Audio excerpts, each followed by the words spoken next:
மண்ணு கூட பொன்னா மாறும் இதை நீங்கள் செய்யும்போது. இது உங்கள் வாழ்க்கையில் கொடுத்துருக்கக்கூடிய இறுதி வாய்ப்பு. உங்கள் துன்பம் முதல்ல தண்ணியாக இருந்து காலை நினச்சிது. அப்போ கூட உங்களால் அந்த இடத்த விட்டு போக முடியல. இன்னைக்கு அந்த தண்ணி தலை முழுக்க வந்துருச்சு. இப்போ தப்பிக்கிறது பெரிய விஷயமா இருக்குது. ஆனால் இப்போ சாயப்பா உங்கள் கூட இருக்கிறாருன்னு நினச்சி நீங்கள் உடனுக்கு உடனே அங்கே இருந்து வெளியேறுங்க. அங்கேயே இருந்தீங்கன்னா துன்பத்தில் மூழ்கிடுவீங்க. அப்போ யாராலையும் காப்பாற்றப்பட முடியாமல் தவிக்கக்கூடிய நிலையில் நீங்கள் இருப்பீங்க. ஸோ வாழ்க்கையில் இருக்கக்கூடிய வாய்ப்புகள் திரும்ப திரும்ப வராது. இந்த பதிவின் மூலமாக உங்களுக்கு இது கடைசி வாய்ப்பாக கூட இருக்கலாம். உங்கள் வாழ்க்கையில் உங்கள் கர்மாக்கள் உங்களை மோசமாக உங்களை வழிநடத்தும் போது கடவுளோட துணை இருந்தால் மட்டும்தான் அதில் இருந்து மீள முடியுன்றது உங்களுக்கு தெரியாமல் இல்லை. ஸோ வாழ்க்கையில் ஒவ்வொரு கட்டமும் நீங்கள் எச்சரிக்கையாகவும் இருக்கணும், அதே நேரத்தில் நம்பிக்கையோடனும் இருக்கணும். நோய்கள் கூட இந்த மாதிரி ஒரு விஷயத்தை செய்யும்போது அடுத்த சில நாட்களில் நோய்களே இல்லாத ஒரு உடம்பாக ஆரோக்கியமான மனமும் ஆரோக்கியமான உடம்பும் உங்களுக்கு வந்து சேரும். இது சாய்பாவோட கட்டளை. இதை முழுக்க முழுக்க கேளுங்க. இது உங்களுக்கானது. ஓம் சாயிரா சாயிரா, ஓம் சாயிரா சாயிரா, ஓம் சாயிரா சாயிரா, அன்பே சாயிரா, பேரன்பே சாயிரா, அகிலம் தளிக்க ஆத்மா விழிக்க அனுதினம் சாயிரா, எங்கள் அன்பே சாயிரா. ஒன்றே இறைவன், ஒன்றே பூமிக்கென்றும் சாயிரா, சரணம் சாயிரா, நன்றே செய்து வாழ்வோம், நாம் ஒன்றே செய்து வாழ்வோம், அன்பே சாயிரா.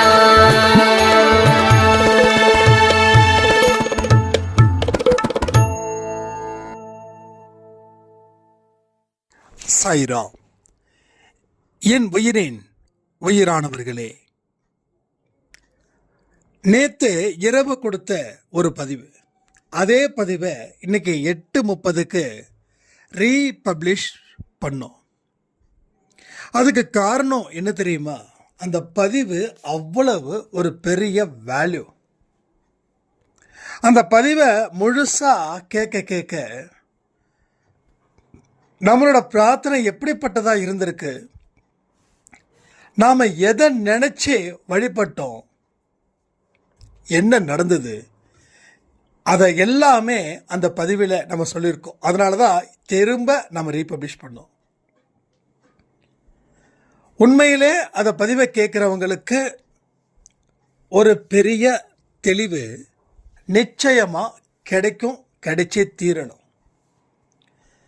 நம்ம செய்யக்கூடிய சின்ன சின்ன தவறுகள் பெரிய தவறாக மாறி வாழ்க்கையை தடம் புரண்டு செய்து,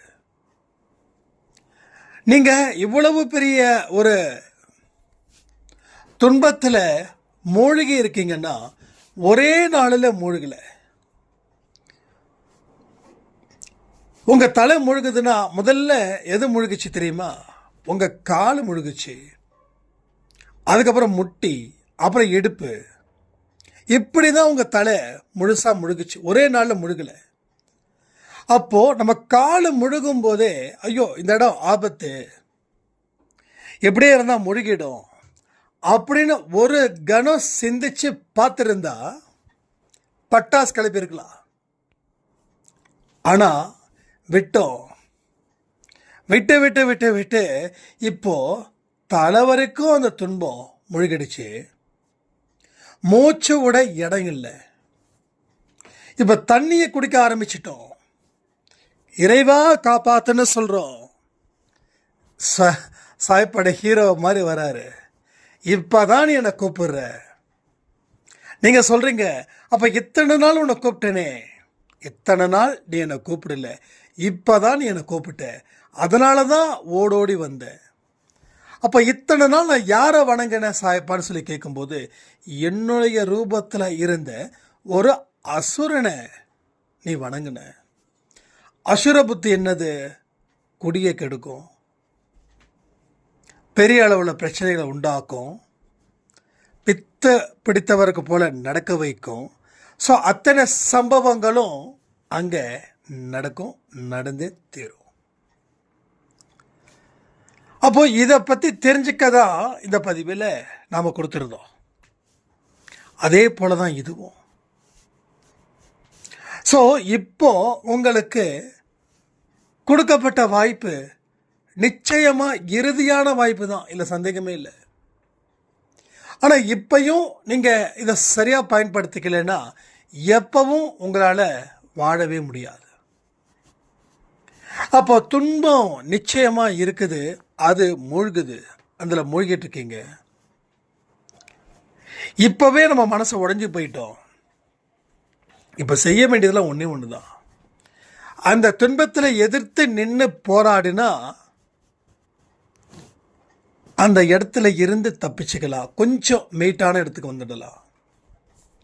இன்னும் கொஞ்சம் முயற்சி பண்ணால் அந்த மேட்டான இடத்துல இருந்து தண்ணியே இல்லாத ஒரு இடத்துல நின்று வாழ்ந்து தப்பிச்சிடலாம். அதை தான் இங்கே நாம் சொல்லிக்கிட்டு இருக்கோம், அதை தான் நாம் இங்கே பார்த்துக்கிட்டு இருக்கோம். உடனே ஒரே நாளில் துன்பம் தீராது, கொஞ்சம் கொஞ்சமாக தான். நீங்கள் எதிர்த்து எந்த அளவில் போராடுறீங்களோ அந்த போராட்டம் கொஞ்சம் கொஞ்சமாக தான் வெற்றி பெறும். அந்த சக்ஸஸ்ஃபுல் ஃபார்முலாவை நீ உருவாக்கு. நீ உருவாக்க உன்னுடைய துன்பம் அப்படின்ற ஒரு ஆபத்து நீங்கும். உன்னுடைய இன்பம் அப்படின்ற ஒரு அதிசயம் உன் வாழ்க்கையில் இன்னும் பலமாக்கும். அப்போ இத்தனை நாள் வாழ்ந்த வாழ்க்கை அத்தனையும் பெஸ்ட். நான் அதை எல்லாருக்கும் சொல்லலை, ஒரு 10% சேஃபாக இருக்காங்க, மீதி 90% இஸ் டேஞ்சரஸில் தான் இருக்காங்க.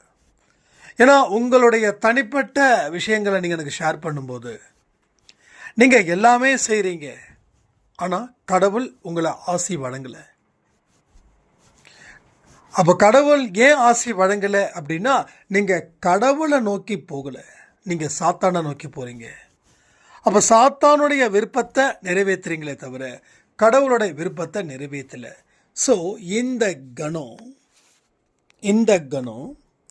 சாத்தானுடைய விருப்பத்தை நான் நிறைவேற்ற மாட்டேன், கடவுளோட விருப்பத்தை நான் நிறைவேற்றுவேன். அப்போ ஆழமான துன்பத்தில் இருந்து மீண்டு வருவதற்கு ஏன் நாம் அந்த தகுதியை கடவுள்கிட்ட இருந்து பெறலை அப்படின்னா, ஒரே விஷயம், பாவங்களை தொடர்ந்து செய்கிறதால. இது எல்லா பதிவிலையும் எல்லோரும் இதை தான் சொல்கிறாங்க. நீங்கள் எந்த இடத்துல யார் கடவுளை பற்றி பேசுகிறாலும் பாவத்தை செய்யாத, ஆனால் சொல்கிறவங்களே பாவத்தை செய்வாங்க. ஏன்னா பாவம் செய்யாமல் இங்கே ஒரு வேலையும் நடக்கலை, இதான் உண்மை.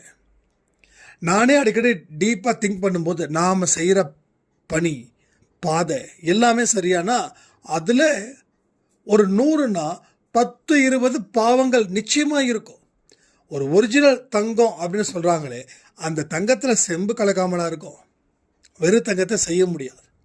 ஸோ அது போல் ஒரு மனுஷனோட வாழ்க்கையில் பாவம் அவனுக்கு நெசசிட்டியாக போயிடுச்சு வாழ்வதற்கு.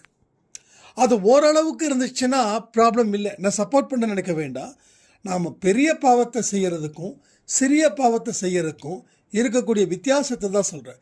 அதனால் எதெல்லாம் பெரிய பாவமோ அதை முதல்ல நிறுத்துவோம், அதுக்கப்புறம் சிறிய பாவத்தை நாம் நிறுத்தி வைப்போமே. அப்போ பாவங்கள் ஒவ்வொருத்தவங்களுக்கும் ஒவ்வொரு கண்ணோட்டம் இங்கே இருக்குது. அதாவது மற்றவங்க செய்கிறது தப்பு அப்படின்னா அப்போ நீங்கள் செய்கிறது தப்பு தான். நீங்கள் உங்களை மற்றவங்க கோணத்தில் நீங்கள் வச்சு பார்க்கணும். அப்போ தான் உண்மையான சாயப்பாவை நீங்கள் நெருங்க முடியும். இல்லைன்னா போலியான வரதான் நீங்கள் வணங்க முடியும். அப்போ அந்த போலிக்கு பின்னாடி என்ன உண்மை இருக்குதுன்னா, ஒரு அசுரன் நிற்கிறான். அவன் என்ன பண்ணுறான், கையில் கத்தியோடு இருக்கான். அவன்தான் பாவத்தை செய்ய தூண்டுறான். ஆனால் அந்த அசுரனை படைச்சதும் கடவுள் தான். அசுரனை படைச்சதும் கடவுள் தான். ஏன்னா இந்த இடத்துல ஒரு டெஸ்ட் தேவைப்படுது, ஒரு பரிசோதனை. சோதிக்கப்பட்ட பெண் தான் உனக்கு விடுதலை. அப்போ நீ சோதிக்கும் போது எவ்வளவு கஷ்டம் வந்தாலும் அதை தாங்கிக்க கூடியவனா நீ இருந்துட்டா, நீ அந்த சோதனையில் இருந்து தப்பிச்சு நல்ல வாழ்க்கையை நீ வாழுவ. நியாயம் இருக்குதுன்னு சொல்லியும் அடுத்தவனை அவமானப்படுத்தக்கூடாது. நான் உண்மை பேசுகிறேன்னு சொல்லியும் அடுத்தவனை கேவலப்படுத்தக்கூடாது. இது கூட பாவம்தான். ஏன்னா அகங்காரம் அப்படின்ற ஒன்று எந்த வழியிலையும் உள்ள வந்துடக்கூடாது. திரும்பவும் சொல்கிறேன், அகங்காரம் அப்படின்ற ஒரு விஷயம் எந்த வழியிலையும் உள்ள வரக்கூடாது. ஆனால் அகங்காரம் இங்கே நல்லவனுக்கும் அதிகமாக இருக்குது, கெட்டவனுக்கும் அதிகமாக இருக்குது. 2 பேரும் பாவத்தை சம்பாதிக்கக்கூடியவர்களாக மாறுறாங்க. அதனால தான் உண்மையான சாயப்பாவை இவங்க தேர்ந்தெடுக்கலை. போலியான சாயப்பாவை தேர்ந்தெடுத்து அவர்தான் சாயப்பா, அவர்தான் என் வாழ்க்கையை மாற்றக்கூடியவர் அப்படின்னு நம்பி நாம் வாழ்க்கையில் எல்லா விஷயத்தையும் இழந்து இழந்து இழந்து நிற்கிறோம். என்னைக்கோ ஒரு நாள் சாய்ராம் சொன்னாங்க, அது நான் பதிவில் சொல்லியிருக்கேனா என்னன்னு தெரியல. அப்போ அவங்க சொன்னது, இது வரைக்கும் சாயப்பாவை நான் வணங்கினேன், ஆனால் இழந்துக்கிட்டே இருந்தேன். ஆனால் இப்போ நான் சாயப்பாவை வணங்கும்போது எனக்கு எதுவுமே இழக்கலை, ஆனால் எதோ பெறக்கூடிய ஒரு பாக்கியம் எனக்கு கிடைச்சது போல இருக்குதுன்னு சொல்லி அவங்க சொன்னாங்க. அப்போது இதுக்கு முன்னாடி வணங்கினது அசுர சக்தியில் அந்த தோற்றத்தில் இருக்கிற சாயப்பா. அதுக்கும் சாயப்பாவுக்கும் எந்த சம்மந்தமும் இல்லை. உங்கள் வீட்டில் இருக்கக்கூடிய மருமக பொண்ணு வேலைக்காரி மாதிரி நினச்சி நீங்கள் ஹேண்டில் பண்ணிங்கன்னா, நீங்கள் சாயப்பா வணங்குறீங்கன்னா, அது சாயப்பா அந்த இடத்துல நிஜம் இல்லை, அது அசுர சக்தி இருக்கிற மாறு வேடத்தில் இருக்கக்கூடிய ஒரு சாத்தானை நீங்கள் வணங்குறீங்கன்னு அர்த்தம். அப்போது உங்கள் மனசு, இது என்னோட பொண்ணு, என்னோட பொண்ணுக்கு நான் எப்படி நான் ட்ரீட் பண்ணுவேனோ அப்படி என்னோட மருமகளையும் நான் ட்ரீட் பண்ணுவேன் அப்படின்னா, உங்களுக்கு ஒரிஜினல் சாயப்பாவை தான் நீங்கள் கண்ணில் பார்ப்பீங்க, நீங்கள் அவர்கிட்ட பேசுவீங்க. புரியுதா? இது ஒரே ஒரு உதாரணம் தான். இதை வச்சு நீங்கள் எதை வேணாலும் வச்சுக்கலாம். சில பேர் கணவனை கேவலமாக திட்டுவாங்க, ஆனால் சாயப்பா கிட்ட தீவிர பக்தியாக இருப்பாங்க. பட் அவங்களும் அசுர குணம் கொண்ட அசுரனை தான் வணங்குறாங்க. அதை புரிஞ்சுக்கணும். இப்போ கணவர் தப்பு பண்ணார், கோபம் வருது, தண்டிக்க உனக்கு எந்த உரிமையும் இல்லை. அந்த தண்டிக்கிறது எல்லாமே கடவுள் சம்மந்தப்பட்டது. உன்னோட வேலை என்ன? பொறுமையாக இரு, நம்பிக்கையோடு இரு, உன் வாழ்க்கையில் எல்லாமே கிடைக்கும். ஆனால் நீ அதிகப்படியான எந்த வாயை விடக்கூடாது. ஸோ இந்த மாதிரி இதுதான் கடும் சோதனைக்கு உட்படுத்தப்படுகிறது. உங்களுக்கு எங்கே சோதனைனா கணவர் மூலமாக சோதனை, உங்களுக்கு எங்கே சோதனைனா மாமியார் மூலமாக சோதனை, உங்களுக்கு எங்கே சோதனைனா மருமகள் மூலமாக சோதனை, உங்களுக்கு எங்கே சோதனைனா உங்கள் ஒர்க் பண்ணக்கூடிய மேனேஜர்கிட்ட இருந்து சோதனை. ஸோ இது எல்லாமே சோதனை காலம். ஸோ இந்த இடத்துல நம்ம தெளிவாக இல்லை அப்படின்னா எல்லாமே மாறி போயிடும். தெளிவாக இருந்துட்டா நாம் எப்படிப்பட்ட ஒரு மாற்றம் வேணும்னு நினைக்கிறோமோ அந்த மாற்றத்தை உருவாக்க முடியும். இதுதான் நீங்கள் தெரிஞ்சுக்க வேண்டிய பாடம். இந்த பாடத்தை கற்றுக்கிறவங்களுக்கு வாழ்க்கையில் மிகப்பெரிய அளவில் ஆச்சரியங்களும் அதிசயங்களும் தொடர்ந்து நடக்கும். இன்னொரு சாய்ராம் கேள்வி கேட்டிருந்தாங்க, உடல் நலம் தொடர்ந்து பாதிக்கப்பட்டு இருக்குது, பட் என்னால் மீள முடியல, இது பெரிய வலியாக இருக்குது, ஒரு உபத்திரத்தின் உச்சத்தில் நான் இருக்கேன். நான் உங்களுக்கு சொல்கிறது ஒன்று தான், யார் யாருக்கெல்லாம் நோயால் பாதிக்கப்பட்டிருக்கீங்களோ அவங்களுக்கு சொல்கிறது ஒன்று தான். எப்பயுமே டாக்டர் சாய்பாபான்னு ஒன்று இருக்குது, அதில் நாம் ப்ரேயர் பண்ணுறோம். அந்த ப்ரேயரை தீவிரப்படுத்துங்க. உங்கள் உடல் ரீதியாக இருக்கக்கூடிய நோய்கள் மன ரீதியான தாக்கத்தால் வந்தது. மனம் மோசமாக இருந்துச்சுன்னா உடலில் எந்த நோய் இருந்தாலும் அது 2 மடங்கு வலியை கொடுக்கும். இது உண்மை. அந்த வலி 1 மடங்காக இருக்கிற வரைக்கும் சமாளிக்க முடியுது. ஆனால் 2 மடங்காக அதிகரிக்கும் போது சமாளிக்க முடியல உங்களால். அப்போது மனசுக்குள்ள நம்பிக்கை விதைக்கணும். இது முதல் படி. கடவுள் இருக்கிறாரு, அவர் என்னை காப்பாற்றுவார். எஸ், இவ்வளோதான். மனசுக்குள்ளே இருக்கக்கூடிய தேவையில்லாத அழுத்தத்தை தீர்க்கணும், குறைக்கணும். தேவையானதை வச்சுக்கிட்டாவே போதும், தேவை இல்லாததை தூக்கிடுறீங்க. அப்போ பாரம் குறையும், மனசில் இருக்கக்கூடிய அழுத்தம் குறையும். அப்போ 2 மடங்காக இருக்கக்கூடிய நோயுடைய தாக்கம் குறையும். அந்த நோயை ஏற்றுக்கக்கூடிய அளவில் உடம்பு இருக்கும். ரைட்டா? சரி, இது எப்படியே விட்டுலாமா? வாழ்க்கையில் சுடுகாட்டுக்கு போகிற வரைக்கும் இந்த நோயோடு தான் இருக்கணுமா? இல்லை. முதல்ல படிப்படியாக தான் குறைக்கணும். ஒரே டைமில் குறைக்க முடியாது. எதெல்லாம் சீக்கிரமாக நம்ம குறைக்கிறோமோ அதையெல்லாம் சீக்கிரமாக ஏறிடும்.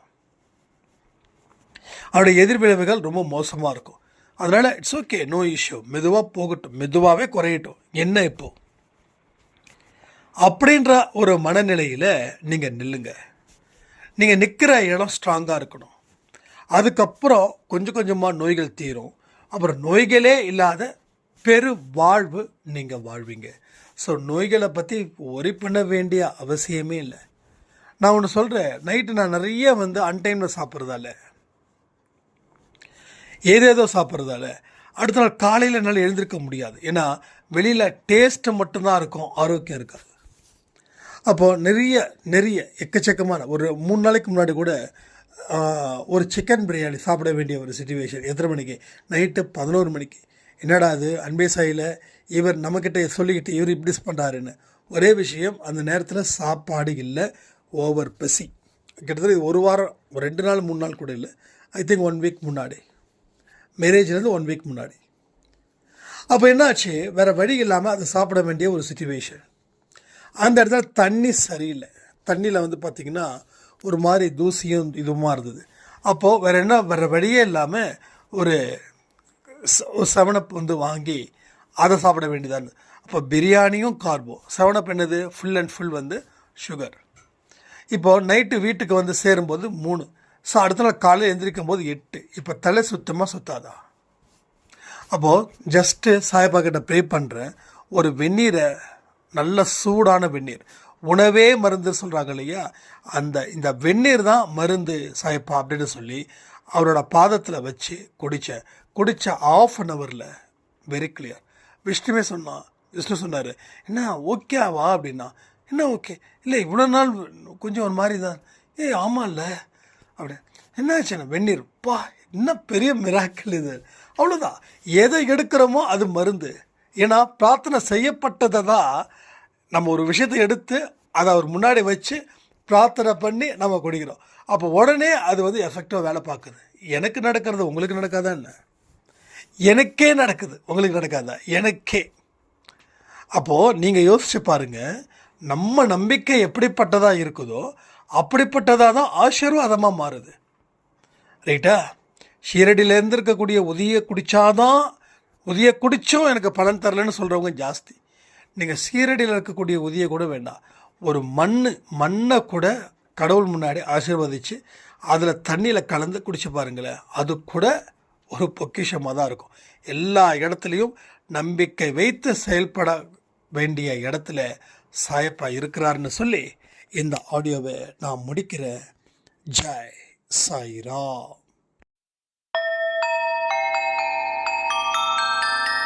ஓம் சாயிரா சாயிரா ஓம் சாயிரா சாயிரா ஓம் சாயிரா சாயிரா அன்பே சாயிரா பேரன்பே சாயிரா அகிலம் தளிக்க ஆத்மா விழிக்க அனுதினம் சாயிரா எங்கள் அன்பே சாயிரா ஒன்றே இறைவன் ஒன்றே பூ